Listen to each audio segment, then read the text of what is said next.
Hi guys, I'm going to talk to you a little bit about why it's so difficult to determine whether you're dealing with a narcissist or not, especially a covert narcissist.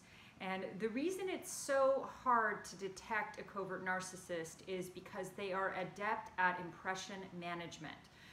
The false persona that they send to the world could be one of particular goodness or particular kindness. They could appear to be somebody with a very high level of integrity, and that is the front that they send to the world. Remember, it is a mask and it is false, but that is what they send. So if you have a light sort of communication with them, if you work with them, you could work with them for years, and you're only seeing this mask that they have sent and presented to the workplace.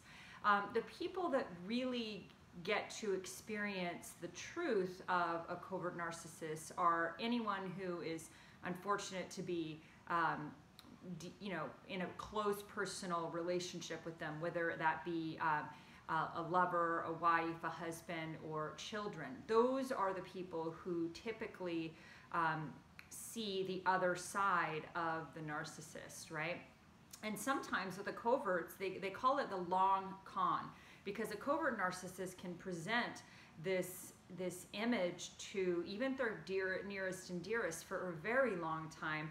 And sometimes when you find out that they had, what they almost always have a double life, and sometimes it isn't until you find out that they had a double life and you get out of the relationship that you realize that you were with the narcissist. And for me, I had to do a lot of research to understand because the person I was with put on a very good, impeccable mask of, he was very polite, very, appeared to be somebody of a high level of integrity, quite shy and introverted, but quite good at presenting this nice guy facade.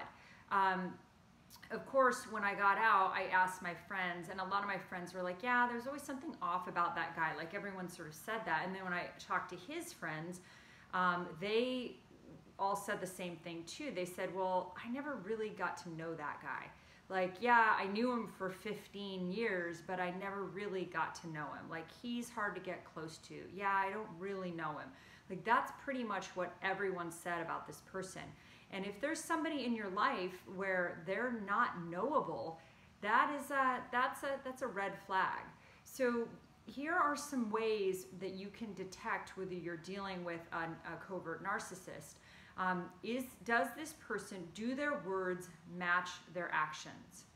And that you have to be very, very careful to see if their words match their actions. If they say they're going to do something, do they do it? Do they follow through?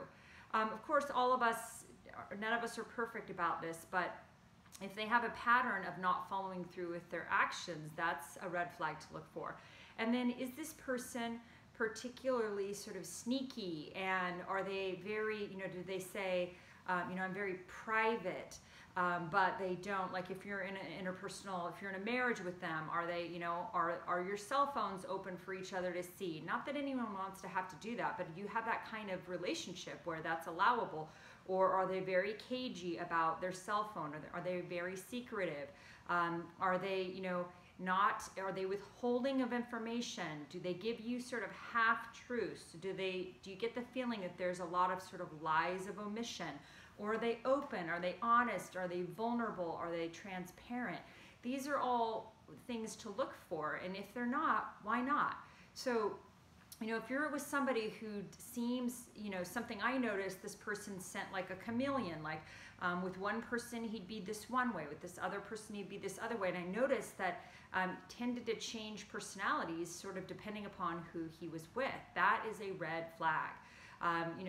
People who are authentic just send themselves to every situation, and they don't have to pretend to be someone depending upon who they're with. That's not somebody who's fully integrated. That's somebody who's very compartmentalized and able to, or needing to send a different person to different relationships because they're not like their whole, true, integrated, authentic self.